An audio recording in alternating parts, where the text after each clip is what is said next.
Now we're going to work on our last step. Before we do that though, let's review what we should have done. We should have our value scale with our 100%, 50%, 10%, and 0% for our red, our orange, and the yellow-orange that we created by layering like a sandwich, yellow, red, yellow. We should have completed our value scales for our blue, our green, our violet, and our mixed color area. Violet, blue, blue, green, and green. We have also on our drawing, we finished or began with outlining each shape with our ruler before we applied the color, just like we outlined our value bars, our value scales. And we started with our warm color shapes first. Inside each shape, we mixed colors or we changed the value, going from dark to medium to light. When we finished our warm colors, we submitted that stage of our drawing, and then we did a similar step for our cool colors. We outlined the shapes for the cool colors on our objects, one shape at a time, and we again changed the value from dark to light, and we also mixed colors. So we have several different blues, we have violets, we have red violets, etc. Okay, now it's time to check the background. The first thing before we started with any of our color, we marked our background. So now I'm going to come in with my eraser and I'm going to clean up the background. That is, take out those marks. I marked those so that I didn't accidentally put color there. And then I want to look at the space I have left. Did I use my corner or intersecting lines to start with? So let's check this line. When I check it, I notice it does not come from a corner or an intersection. So I'm going to take that out. Okay, now looking at my drawing, I have corners here, I have a corner here, I have a corner here, and I have a corner here. So using my pencil and my ruler, I'm going to start by marking here. This shape is still too large, so I need to split it a couple more times. I'm going to go from the corner to the edge. This shape is still too large, so I can go from the corner here to the corner of my paper. And I didn't quite make that, so let's change that. When I'm using my eraser at the edge of my paper, I want to start from the inside and go to the outside. Otherwise, I'm going to crinkle up my paper.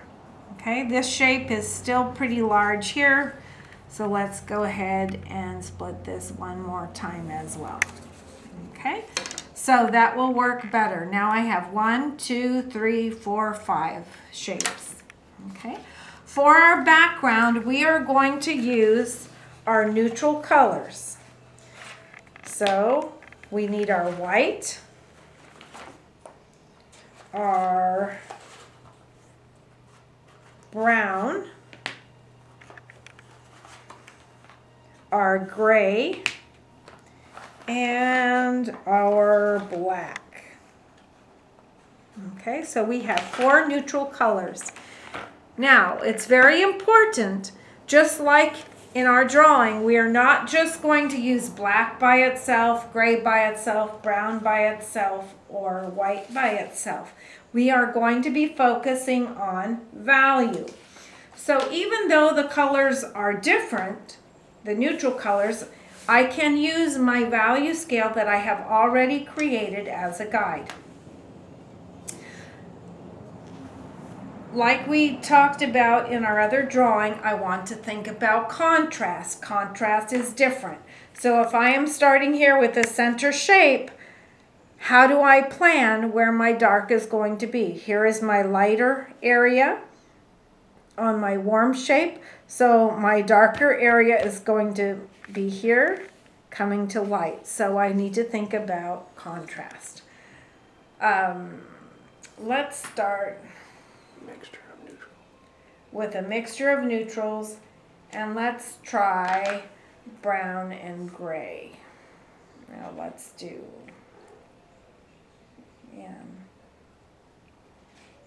let's go darker. Let's do black, white, and gray. Okay, so I'm going to start. Remember, when I'm outlining my shape, I'm going to start with my middle value color, which is my gray.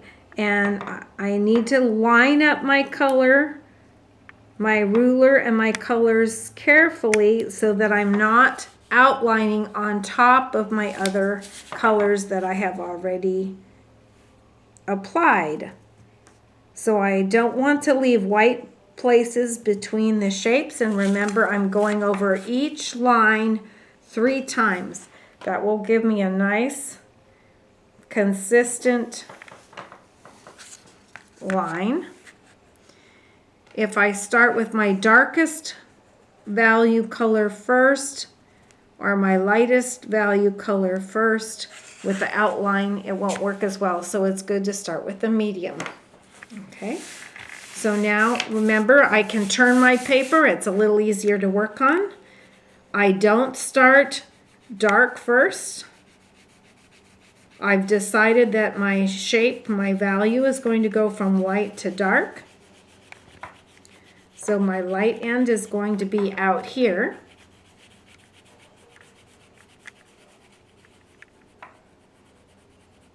And then I'm going to apply my second layer.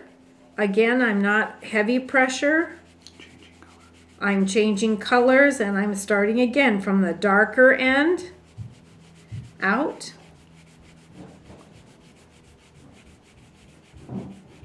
Lightening the pressure. Now I'm going to come back to my original color. I'm mixing the colors. This is my third layer of the sandwich, starting again from the darker end.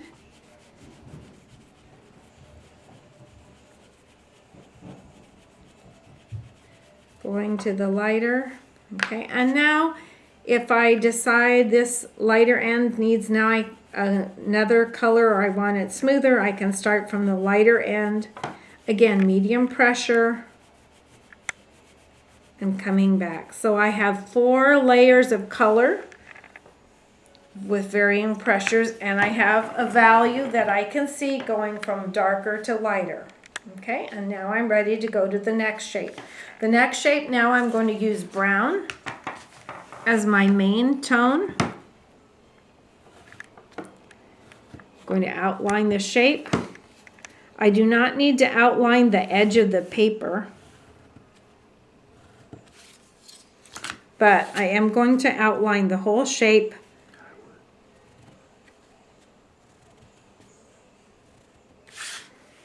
And if I leave that open, that will look a little unfinished. So it will probably look more finished if I outline it, but very carefully using the ruler so that I don't gum up the edge of the paper. Okay, all right. So now here I have my lighter edge. So I can go light to dark. I can go light to dark. I think this should be darker here. So let's start here. Again, it's not dark right away.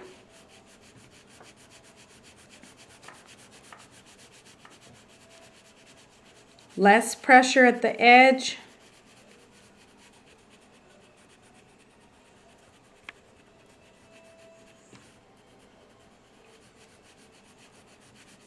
Okay, so there's my first pass. Now remember, I'm mixing colors. I use gray here or black here, so now I'm going to start with black. This is going to be darker, but again, I'm not heavy pressure.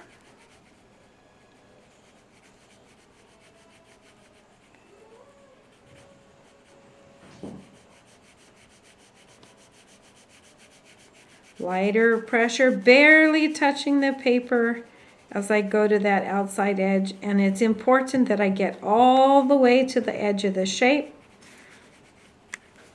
Okay, and now I'm coming back with my third layer with my brown. Darker at the edge. And it's really important that I'm using enough pressure so that I can see that there is a second color mixed in there. All right. If I want this to be lighter at the edge, now I'll start with the light at the edge and come back in. So this is my fourth layer. Lightening and lessening the pressure as I come in. And needs to be a little bit darker, so I'm going to apply a little more black with a light pressure again. So if I'm starting with light pressure, 30%, if I do that 3 times, I've created 90%. So that allows me the opportunity to come back and add a little more value. So now I have a nice contrast of dark against light. Okay, so let's do our next piece. This one, we need to have it be darker here and lighter here. So we have the contrast between this dark piece. So this one, I want it to be different than this. I outlined with gray, so now on this one I am going to outline with black. Carefully lining up the ruler, going over 3 times.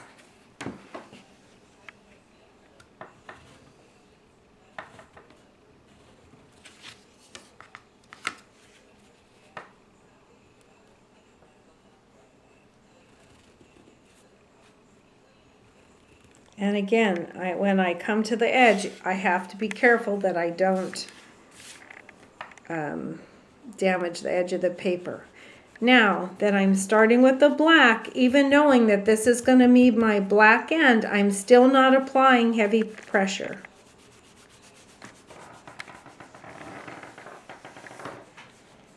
And my lighter values are going to be at the edge. So I'm thinking about towards that 10% or less.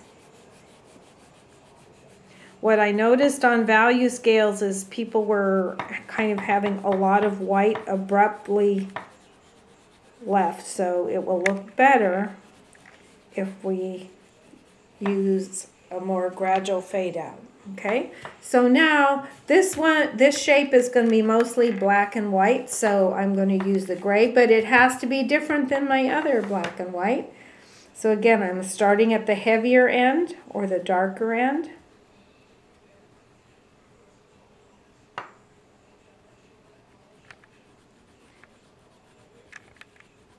Medium pressure. And I want the colors that I'm blending, the layering that I'm doing, to cover the majority of the shape, not a half or a quarter. But you'll notice that I'm going over most of the shape and then barely touching the paper. Now I'm going to come with my white from the lighter end. Again, light pressure. And as I'm working backwards to the dark end, I'm barely touching the paper. And this is my dark end, so I'm not going to have any white there at all. It needs to be a little bit darker yet. Now, if I have a pencil line that shows up, I might have to take my crayon and go a different direction to fill in that line. So you'll have to experiment with that a little bit to fill that in. If you have a dent, that's because the pencil makes a dip or a dent in the paper.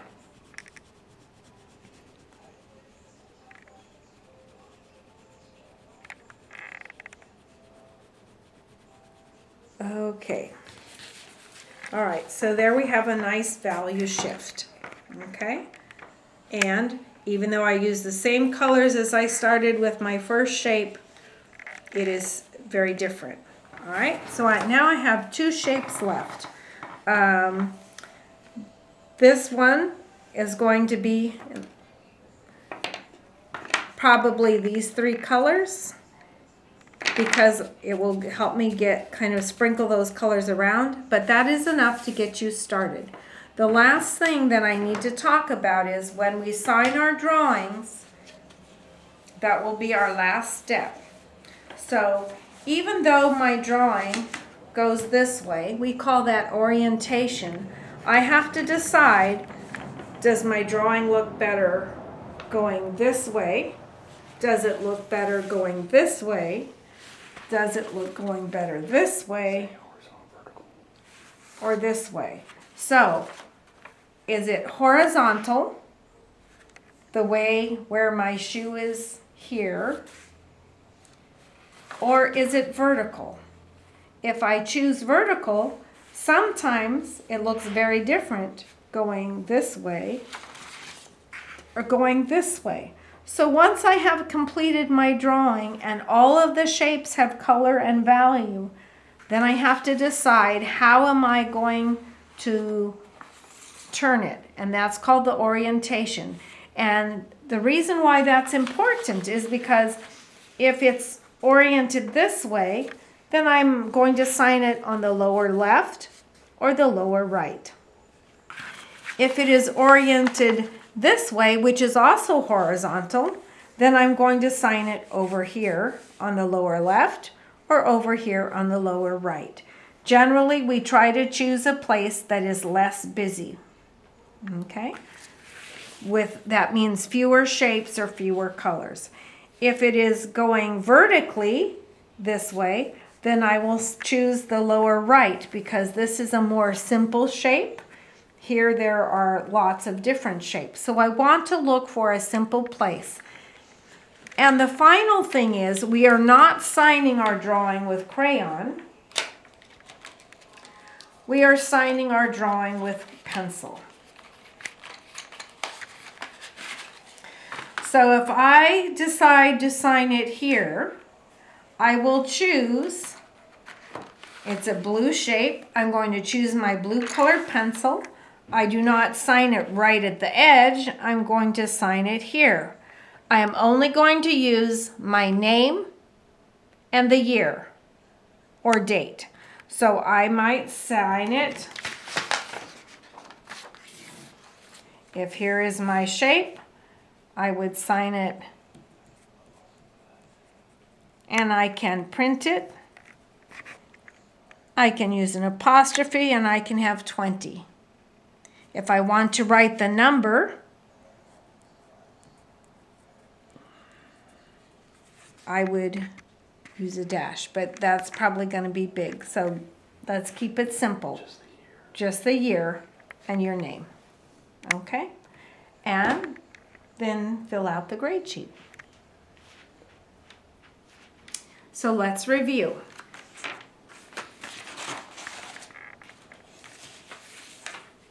Okay. Before we work on our background area, we're going to check to be sure that we have all of our warm colors finished, our cool colors finished, that we have mixed and blended the colors. My next step is to use my eraser if I marked anything in the background to take out those marks.